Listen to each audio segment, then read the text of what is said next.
फैबाय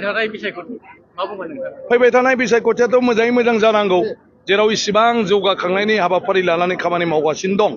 जोंनि हान्जाया आरो दा बिपिएफआबो सरकारनि बिबान लाखांनाय लोगो लोगो हाग्रामा महिलारि बिथांनि दैदेननायाव दिनै गोबांथार माने डेभेलपमेन्टनि माने प्रजेक्टफोर स्किमफोर दिनै जागायजेनदों आं सानो बियो जोंनि गासैनिबो इयुननि थाखाय जोबोद मोजां आरो बे हिसाबै रायजो राजाया थारैनो आं सानो बिजेपि बिपिएफखौनो बिटिसि एलेकायाव बयबो माने मदद खालामगोन स्पेशली नोंथाङा बे फेरगाव जागायगोन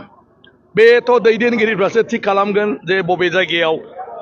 जोंखौ गेलेनो थाखाय माने बिथोन होयो मानो होननानै बुङोब्ला दा सिट रानलायनायनिबो बाथ्रा फैबाय एलायन्स जाबाय नालाय दा बिपिएफ आरो बिजेपिनि गेजेराव सिट रानलायलायगोन दा आंथ' बिजेपि नालाय बिजेपिनि खथायावसो आं गेलेनो मोनगोन आरो मा ओंखायनो भेरगावआ दा सोरनि खथायाव थाङो टंलाया सोरनि खथायाव थाङो गरेस्वर तामुलपुरा सोरनि खथायाव थाङो जोंनाव साखाथि फाखाथि बे मोनब्रै समस्ति दङ गतिके जेराव जोंनि बिपिएफ आरो जोंनि बिजेपि हाग्रामा महिलारि मानाव गेदेर आरो हेमन्त बिश्व शर्मा मानाव गेदेर बिथांमोनहा थांखि लानानै जेराव बिथोन होयो बेवहायनो गेलेगोन जुदिहाय गेलेनांगौ जायोब्ला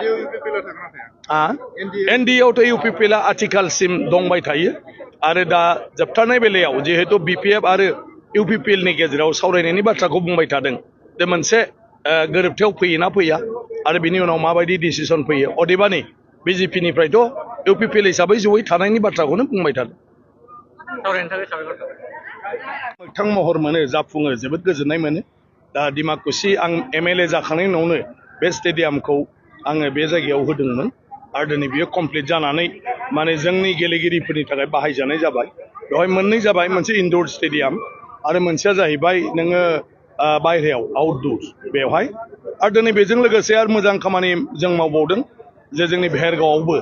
आरोबाव 14 कोटि टाकानि स्टेडियाम दा जाबाय सेंसन आरो अलरेडि टेन्डार जोब्बाय आरो दा नै खामानि मावसिगोन बेखौबो दिनैहाय खामानिखौ जागायजेननाय जाबाय जोंनि मानव गेदेर शिब हाग्रामा महिलारि बिथां आरो जोंनि जयन्त मल्ल बरुवा मन्त्रि बिथांनि नुजाथिनायाव आरो जोबोद मोजाङा जाबाय दिनैनि दिनावनो जों मोनसे एकलव्य मडेल रेसिडेन्सियेल स्कुल मोनदों सेन्ट्रेल गभर्नमेन्टनि जोंनि जिथु ट्राइबेल डिपार्टमेन्ट ट्राइबेल एफेयार्स मिनिस्ट्रिनि जेराव थाखो 6निफ्राय थाखो 12सिम बेवहाय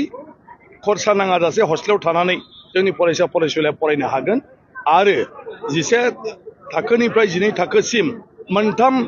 जोङो स्ट्रिम बेयाव फरायनो हागोन साइन्स आर्ट्स आरो कमार्स गतिके बियो जोंनि थाखाय जोबोद मोजां बे नवोदया स्टेन्डार्डनि जागोन सिबिएसइ कर्स आरो बेयो आं सानो आरो माने बेवहाय फरायनाय गासै फरायसा फरायसुलियानो आथिखालनि गोदान जेफोर माने मा होनो पाठ्यक्रम माने आयदाफोर दं सिलेबास दं बेफोरखौ फरायहैनो हाजोबनाय जागोन आरोखि डक्टर इन्जिनियारल' नङा माने बिनि अनगाबो माने जायखि जाया सोलोंथाइखौ लानो थाखाय 12 क्लास बेवहाय गासिबो माने बिजोङावनो जोंनि गथ'फ्रा रोंगौथि लानानै बारलांनो हागोन आरो गावबा गाव जिउखौ होसोनो हागोन आरो उदालगुरि जिल्लानि गेजेरावनो गिदिरै इनडोर स्टेडियाम बुंजायो बेयो आरो खाग्राबारियाव जों गोदानै इनडोर स्टेडियाम बानायगासिनो दङ जे दिनै 8 कोटिनि बियो आरो दिनै खैराबारियावबो दिनैहाय मोनसे बेखेवनाय जादों बे आंनि समस्ति नङामोन आगोलाव जोंनि मानव गेदेर दुर्गादास बर' बिथां दङ बेबो कमप्लिट जाबाय बेयावबो इनडोरबो दं मोजां खैराबारियावबो गतिके आथिखालनि गोदान भेरगाव समस्तियाव दा माने गंब्रै स्टेडियाम गंथामाव माने मा होनो आउटडोर आरो इनडोरबो थाफाबाय आरो गंसेया खाग्राबारियाव खालि इनडोरल' जागोन